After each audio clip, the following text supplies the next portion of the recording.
लातूर जिल्ह्यातील औसा तालुका आणि ग्रामीण भागकोरा या भागातील मी एक शेतकरी आहे.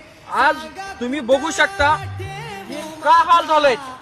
आमच्या लातूर जिल्ह्याचा पालकमंत्री, आमच्या आमदार, खासदार कोणी आमच्या वाटेला आलं नाही. आमच्या डोळ्याचं पाणी पुसायला कोणी आलं नाही. आज प्रत्येक जण शेतकऱ्याच्या चितेवर पोळी भाजून खाणाऱ्याची अवलाद आहेत. विरोधी असो सत्ताधारी असो, हा फक्त तुम्ही शेतकऱ्याच्या चितेवर पोळी भाजालात. आज तुम्ही बघू शकता शेतकऱ्याचे हाल काय झालाय. शेतकऱ्याचा ऊस भुई सपाट झालाय. ह्याच ऊसावर उद्याच्या लेकीबाईचा भविष्य होतं. ह्याच आज तुम्ही बघू शकता ह्या ऊसाचे हाल काय झालाय.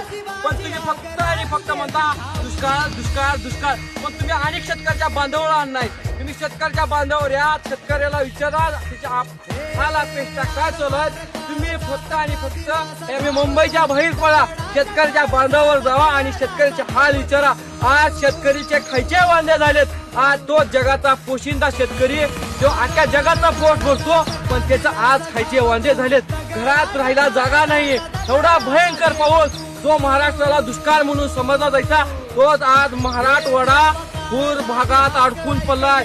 जिथं पाणी येत नव्हतं तिथंही पाणी ह्या मराठवाड्यात घुसलेलं आहे. फक्त कळकळीची विनंती आहे मायबाप सरकार, फक्त आणि फक्त तुम्ही शेतकऱ्याच्या बांधाला या. त्याचे डोळे बघा, त्याचे पाणावलेले डोळे, त्याच्या डोळ्यातले अश्रू पुसा. योग्य ती मदत त्या शेतकऱ्याला करा आणि हा झाल